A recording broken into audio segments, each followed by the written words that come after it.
नमस्ते दोस्तों, स्वागत है आपके स्टडी स्टेशन चैनल पर। आज हम जानेंगे history and evolution of artificial intelligence. इसमें हम प्राचीन काल की कल्पनाओं से लेकर आज तक जितने भी इवोल्यूशन हुए हैं एआई में उसको समझेंगे। तो चलिए शुरू करते हैं। तो सबसे पहले आते हैं the foundations of AI. Artificial intelligence का विचार नया नहीं है, यह विचार काफी पुराना है। ग्रीक मैथोलॉजी में तालोस नाम का एक जायंट ब्रॉन्ज रोबोट था जो क्रीट आइलैंड की रक्षा करता था। इसी तरह भारत के एशियन टेक्स्ट में मैकेनिकल बिंग का वर्णन मिलता है। और यह कहानियां दिखाती है कि ये इंटेलिजेंट मशीनों का सपना काफी पुराना है। और तभी से इन शुरुआती विचारों ने इंटेलिजेंट मशीनों के आइडिया को प्रेरित किया। अब आप मेरे स्क्रीन पर देख सकते हैं पहला पहला पॉइंट। एंशियंट ग्रीक में डिपिक्टेड इंटेलिजेंट रोबोट एग्जांपल तालोस। इसका मतलब है प्राचीन यूनानी कथाओं में इंटेलिजेंट रोबोट का उल्लेख मिलता है, जैसे कि तालोस। यह एक कांस्य का विशालकाय रोबोट था जो क्रीट आइलैंड की रक्षा करता था। आप ये इमेज भी देख सकते हो, ये रोबोट तालोस था। Second point is 17th 19th century mathematician like Leibniz and Boole introduced the logical reasoning concept. इसका मतलब है 17 एंड 19th century के दौरान mathematician like Lebanese and bull ने लॉजिकल रीजनिंग के कॉन्सेप्ट को इंट्रोड्यूस किया। इससे कंप्यूटर साइंस और AI that is artificial intelligence के विकास का नींव रखा गया। थर्ड पॉइंट है 1915 Alan Turing propose the Turing test access to machine intelligence. इसका मतलब है 1950 में एक महान वैज्ञानिक थे एलन ट्यूरिंग नाम के, आप ये इमेज भी देख सकते हो। इन्होंने ट्यूरिंग टेस्ट की परिकल्पना की जिससे यह आंका जा सके कि कोई मशीनों की तरह सोच सकती है या नहीं। और यह टेस्ट आज भी एआई के आकलन में महत्वपूर्ण भूमिका निभाती है। ओके, अब नेक्स्ट आता है the birth of AI, artificial intelligence का जन्म। तो इसमें आप पहला पॉइंट देखिए 1956 John McCarthy coined the term artificial intelligence at the Dartmouth conference. इसका मतलब है जॉन मैकार्थी नाम का एक वैज्ञानिक था जिन्होंने 1956 में डार्टमouth कॉन्फ्रेंस में पहली बार आर्टिफिशियल इंटेलिजेंस शब्द का उपयोग किया।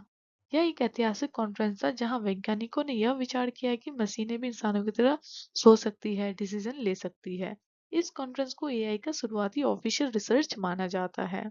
Second point है early AI program like logic theorist and general problem solver were developed. इसका मतलब है 1950 में वैज्ञानिकों ने ऐसे कंप्यूटर प्रोग्राम डेवलप करना शुरू किया जो डिसीजन ले सके। एआई के दो फेमस प्रोग्राम थे, एक था लॉजिक थ्योरिस्ट एंड सेकंड था general problem solver. Logic theorist क्या था? यह पहला एआई प्रोग्राम था जिसे एलन न्यूवेल और हर्बर्ट ए साइमन ने इंट्रोड्यूस किया। इसका मेन उद्देश्य यह था कि यह मैथमेटिकल प्रॉब्लम को सॉल्व करे। इसे पहला एआई प्रोग्राम माना जाता है।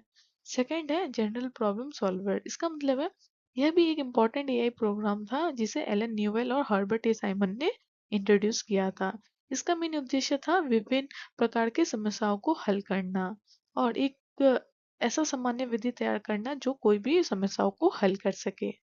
थर्ड पॉइंट है 1966 Eliza and early chatbot was created. इसका मतलब है एलिसा एक पहला कंप्यूटर प्रोग्राम था जो इंसानों से बातचीत करने में सक्षम था।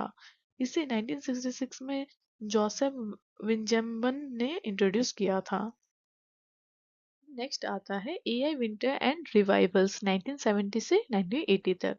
पहला पॉइंट है funding cuts led to the AI winter due to slow progress. इसका मतलब है 1960 और 1970 में एआई पर बहुत अधिक शोध किया गया लेकिन धीरे धीरे इसकी प्रोग्रेस स्लो हो गई। कई प्रोजेक्ट सक्सेस नहीं हो पाए जिससे सरकारों ने एआई पर पैसा लगाना बंद कर दिया। एआई का ठंडा दौर तब आया जब एक्सपर्ट सिस्टम को फंडिंग की कमी और तकनीकी सीमाओं के कारण प्रोजेक्ट रोकने पड़े। ओके, सेकंड पॉइंट है एक्सपर्ट सिस्टम एमर्ज इन 1980 रिवाइविंग इंटरेस्ट।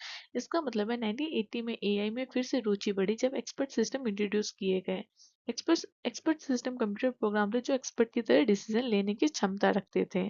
यह सिस्टम विशेष रूप से मेडिकल डायग्नोसिस, इंजीनियरिंग और बिजनेस में उपयोग किया गया। इसने एआई का शोध को फिर से जीवित किया और इसे नई ऊंचाइयों तक पहुंचाया। थर्ड पॉइंट है Japan fifth generation project aim to advance AI. इसका मतलब है 1980 में जापान ने fifth generation computer system project शुरू किया। इस प्रोजेक्ट का उद्देश्य तेज और स्मार्ट एआई कंप्यूटर इंट्रोड्यूस करना था जो डिजिटल प्रॉब्लम को सॉल्व कर सके। Okay, so thanks for watching. आज के लिए इस वीडियो में इतना ही।